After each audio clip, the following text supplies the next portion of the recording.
मी आज जे काही काम करते, डबिंगचं काम म्हणा किंवा ॲक्टिंगचं काम म्हणा किंवा निवेदन म्हणा, तर ह्या सगळ्याची बोलायची वाणी आणि शुद्धता आणि बोलायचे जे संस्कार आहेत ते मठामध्ये झाले. महत्त्वाचा आमचा घरातला अत्यंत सुचिरभूत असा हा देव्हारा.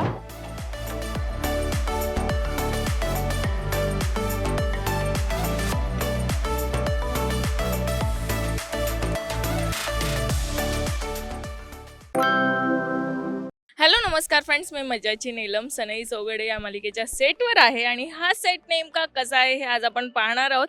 पण हा सेट कसा आहे हे मी नाही दाखवणार, तर कोण दाखवणार आहे हे बघायचं, तर चला सोबत. जसं तुम्हाला माहिती आहे की हे घराचंच नाव स्वामी कृपा आहे आणि या घरातल्या लीडर ह्या आपल्यासोबत आहे. ताई, खूप खूप स्वागत तुझं. ये नीलम, तुझीच वाट बघतीये बिकॉज इट्स मज्जा. आमच्याकडे आलं की आधी तुळशी वृंदावनाला नमस्कार करून मग आत यायचं.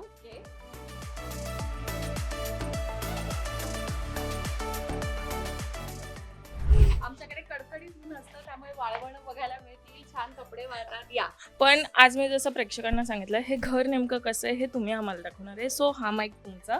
नक्की. पण मी तुला पमा परब म्हणून सांगू का मेघना एरंडे म्हणून सांगू? दोन्ही आवडेल आम्हाला. म्हणजे पमा परबने हे घर कसं उभारलंय आणि मेघनाच्या काय आठवणी इथे तयार होतात हे ऐकायचंय खरं तर मला. चला तर मग आधी मी तुम्हाला घराची एक टूर देते. सगळ्यात महत्वाचा आमचा घरातला अत्यंत सुचिरभूत असा हा देव्हारा आणि इथे स्वामी आपण बघू शकतोय, दत्तांची रूपं बघू शकतोय आणि इथे ह्या सुंदर अशा पादुका आणल्या आहेत ज्या आम्हाला लवकरच अक्कलकोटला जायला मिळावं घेऊन अशी इच्छा आहे. आज आपल्याकडे स्वामींसाठी श्रीखंडपुरीचा हे बेत आहे. हा आमचा फेवरेट कॉर्नर आहे. जसं अंगणात आम्ही सगळेजण कुल्फी खायला बसतो, तसंच बऱ्याच वेळेला मी इथे बसते आणि फोनवरती माझ्या बहिणीशी गप्पा मारते.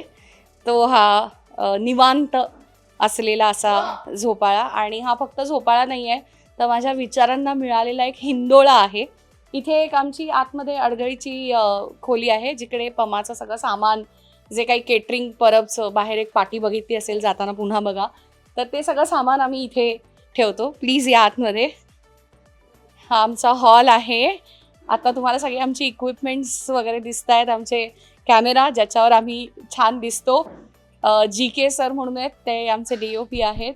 आणि हा आमचा हॉल आहे. इथे आमच्या म्हणजे जे पूर्वज आहेत त्यांचे फोटो बघायला मिळतील. हे माझ्या मुलीचं मशीन आहे, हे चालू आहे मशीन, ह्याच्यावरती कपडे शिवते. त्याच्यानंतर ही मुलींची खोली आहे. या खोलीमध्ये आमचं सगळ्यात जास्त आता हा स्कीमर आणि हे तुम्हाला दिसेल, लाइटिंगचं सामान दिसेल, पण अदरवाईज मागे कपडे वगैरे जे लटकवले आहेत आणि मुलींनी अजून आवरलं नाही आहे, सो त्यांचं ड्रेसिंग टेबल आहे. बरं, ही एक रूम आहे जी आम्ही कधी कधी बेडरूम म्हणून सुद्धा वापरतो. खूप मोठं घर आहे, पण ते कोर्ट कचेऱ्यांमध्ये अडकलेलं असं स्वामी कृपा आहे, पण स्वामींची कृपा आहे त्यामुळे आमचं नक्कीच घर पुढे येईल. हे सगळं पमानी स्वतः क्रोशे वगैरे हे सगळं पमानी बनवलेलं आहे. खूप हुशार आहे आमची पमा. आणि इथे पण स्वामींचा वास तुम्हाला सगळीकडे दिसेल. इथे एक स्वामींचं पेंटिंग आहे, तिथे एक मूर्ती आहे, आणि सगळ्यात महत्त्वाचं म्हणजे आमच्या घरातलं आकर्षण म्हणजे हे बघ, हे घर स्वामींचं आहे. आम्ही स्वामींच्या घरात राहतो. हे ब्रीदवाक्य आहे आपल्या घरातलं. या किचनमध्ये या, माझं स्वयंपाकघर. हा रेडिओ चालू नाही आहे, आता बंद आहे सध्या, पण ती आठवण ठेवली आम्ही. तिथे स्वामींचं हे होतं स्थान, आणि इथे सगळे देवीचे ताक आहे, तुळजाभवानी, खंडोबाराया, हे सगळे तुम्ही बघू शकता. इथे देवींचे ताक आहेत. तिथे आम्ही सगळी हे लावले. इथे बसून मी पूजा करते. आणि हे माझं लाडकं किचन, जसं की तुम्ही बघताय की आज एवढ्या पुऱ्या आत्ता इथे आहेत, जस्ट तळणी झाल्या, आवरलं नाही अजून. थोड्या वेळाने शूटिंग संपल्यावर पमा हे सगळं आवरेल. माठ बघायला मिळेल, टिपिकल कळशी, आणि तिचं हे असं छानसं टुमदार घर. इथे अजून 2 रूम्स आहेत. इथे आतमध्ये एक आहे आणि या बाजूला आहे, आणि वरती एक जिना पण तुम्हाला जाताना दिसेल. तो या घराला माडी सुद्धा आहे. असं हे अत्यंत सुंदर घर. तुम्ही कधीही येऊ शकता. तुमचं नेहमी स्वागत आहे, हसतमुख स्वागत आहे, आणि विनमुख आम्ही तुम्हाला कधीच या घरातनं पाठवणार नाही. म्हणजे अगदी कुरिअरवाला जरी आमच्या घरी आला तर आम्ही त्याला चहा पाणी किंवा अगदी हातावर काहीतरी एक छोटासा लाडू हे दिल्याशिवाय पाठवत नाही. सो आमच्या घरी नक्की या. मेघनाताईचं सगळ्यात जवळची अशी जागा या घरात कोणती? स्वामी, जिथे आपण बसलो होतो कॅन वी गो देअर. मी जर शूटिंग करत नसेल तर मी तुम्हाला इथे या जागेवर 100% मिळू शकते. म्हणजे कुठेही मला शोधायला येतात शॉटसाठी, जेव्हा मी इथे बसलेली असते. हा माझा कॉर्नर आहे आणि इथे हे ईस्ट वेस्ट असल्यामुळे मी इथे बसते. ही सगळी माझी पुस्तकं आहेत देवाची जी इथे आणून ठेवलेली आहेत त्यांनी, ती वाचते. ह्याच्यानंतर ही माझी जपमाळ आहे सेटवरची, तर ह्याच्यावरती माझा जप होतो. आणि संध्याकाळी धुपारती होते इकडे, किंवा सकाळी सुद्धा स्वामींना म्हणजे जरी पहिला स्पॉट दादा आला किंवा आर्टवाले आले तर पहिला आधी स्वामींना इथे दिवा लागतो या घरात, आणि मग आमचं शूटिंग चालू होतं. ताई, स्वामी आणि तुझं नातं हे खूपदा मी ऐकतो, खूप घनिष्ठ नातं आहे. जरी आज विचारलं की एक आठवण स्वामींसोबत तर ती कोणती असते? नक्कीच स्वामींविषयी एक आठवण सांगणं कठीण आहे, कारण स्वामी माझं सर्वस्व आहेत. मी माझा जन्म शिवाजी पार्क दादरचा असल्यामुळे, म्हणजे आम्ही गोखले रोडला राहत होतो पूर्वी. सारा मेन्शन आमचं खूप सुंदर घर होतं, जे आता रिडेव्हलपमेंटला गेलं आहे, कधी मिळणार आहे माहिती नाही, पण खूप छान घर आहे. तर तिथे मागे स्वामींचा मठ होता, त्यामुळे मी अगदी कदाचित आईच्या पोटात असल्यापासून स्वामींकडे जाते. त्याच्यानंतर माझा एक अत्यंत जवळचा महत्त्वाचा भाग म्हणजे स्वामी मठामध्ये पहिल्या मजल्यावरती श्लोक पठणाचे क्लासेस असायचे. तर तिथे मग गीतेचा 15वा अध्याय म्हणा किंवा श्लोक म्हणा. सो मी आज जे काही काम करते, डबिंगचं काम म्हणा किंवा ॲक्टिंगचं काम म्हणा किंवा निवेदन म्हणा, तर ह्या सगळ्याची बोलायची वाणी आणि शुद्धता आणि बोलायचे जे संस्कार आहेत ते मठामध्ये झालेत. माझ्या भाचा निहार त्याचं बारसं मठामध्ये झालं आहे. माझे बाबा रोज मठात जायचे, रोज. त्यामुळे रोज माझ्या कपाळाला त्यांचा उदी आणि हे लागलेलं आहे, विभूती लागलेली आहे. तर मला असं वाटतं की स्वामींचं आणि माझं वेगळं नातं आहे. आणि मी जेव्हा पण संकटात असते तेव्हा मी त्यांना असं सांगते की स्वामी, माझं हे काम करा, मी तुम्हाला 5 नारळाचं तोरण बांधीन. ते माझं काम करतात. मी जाऊन माझं नवस फेडून येते. आणि माझी आई रोज तुपाचा दिवा लावते, की मी जेव्हा शूटिंगला जाते तेव्हा मी तिला फोन करते, मी निघाले आहे, मग ती तुपाचा दिवा लावते. स्वामींना सांगते आजचा हिचा दिवस चांगला होऊ दे, हिचं काम चांगलं होऊ दे. आणि मग मी परत घरी गेल्यावरती ती स्वामींना थँक्यू म्हणते. सो असं आमचं खूप छान कनेक्शन आहे. किती छान. या सेटवर आल्यावर कळालं की हे या घरात देखील स्वामींची साथ तुला कायम असणार आहे. आणि हे देवघर हे जेव्हा तू पाहिलं तेव्हा मेघनाताईला किती आनंद झाला?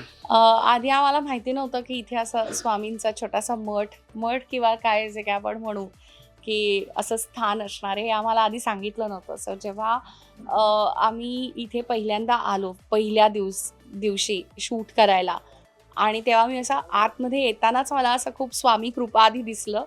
तेव्हा असं हे वाटलं की अरे किती छान, जर आपलं कधी घर झालं स्वतःचं तर आपण स्वामी कृपा हे नाव देऊ शकतो वगैरे, असं बोलत बोलत मी इथपर्यंत आले. आणि पहिल्या पायरीनंतर असं घळाघळा अश्रूच व्हायला लागले माझ्या. म्हणजे असं मी त्यांना बघून असं झालं की म्हणजे इतके छान वाईब्स एखाद्या सेटवर असू शकतात, की इतकं छान. मुळात आधी हा रोल जो आहे तो स्वामींनीच मला दिला आहे, त्यांच्या कृपेनीच मला हे काम मिळालं आहे असं मी म्हणेन. आणि त्यांच्या जीवावरच मी की स्वामी आहेत पाठीशी, आपण हे इथे उडी मारूया असं करून आले आहे. त्यामुळे मी इथे आल्यावर फक्त इथे बसले होते आणि पहिली जवळजवळ 10 मिनटं कोणीच माझ्याशी बोललं नाही. राजू सरांनी सांगितलं लेटर बी, तिला बसू दे, तिला तिचं सिंक इन होऊ दे. आणि मग एक 10-15 मिनिटानंतर मग मी नॉर्मल झाले आणि सगळ्यांशी बोलायला लागले. आणि मग आतमध्ये गेले. मग आतमध्ये गेलं तर आमच्या ज्या मुली आहेत त्यांनी एक गृहप्रवेश घेतला, आम्ही नाव व्यू घेतलं, खूप धमाल केली आम्ही. आमचा तो एंट्रीचा सीन सॉलिड होता. म्हणजे आम्ही फक्त आर्टिस्ट म्हणून आत जात नव्हतो, तर एक फॅमिली म्हणून जात होतो. तर आमच्या मुलींनी आमचा गृहप्रवेश पण केला. मला असं वाटतं हेच नाव आताही तू घेतलं पाहिजे, कारण की पहिल्यांदाच काही तू हे घर दाखवलंयस आणि आता प्रेक्षक त्या घराच्या तुझ्या सोबत सहभाग होणार आहे. सो तेच नाव तू प्रेक्षकांसाठी पुन्हा एकदा घे. मी आता पुन्हा एकदा घेते. झी मराठीच्या या नवीन मालिकेला तुम्ही सगळ्यांनी दिल्या खूप खूप शुभेच्छा. सनई चौघडेचे 1000 भाग पूर्ण होवोत हीच स्वामी चरणी इच्छा. श्री स्वामी समर्थ. मला असं वाटतंय की स्वामी कायम तुझ्या पाठीशी आहे आणि कायम तेच सगळेच तुझी स्वप्न पूर्ण करणार आहेत. Thank you so much. आम्हाला हे घर खूप आवडलं दाखवलंय ते, आणि नक्कीच आम्ही वारंवार इथे येत राहू आणि नक्की लवकरच 1000 भाग होतील आणि त्याचं सेलिब्रेशनही आपण इथे करू. Thank you so much. Thank you.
Marathi मनोरंजन सृष्टीमधील मालिका, चित्रपट, नाटक तसेच कलाकारांबद्दलच्या नवीन अपडेट्स जाणून घेण्यासाठी नक्की सबस्क्राईब करा इट्स मज्जा मराठी या आपल्या नवीन यूट्यूब चॅनलला.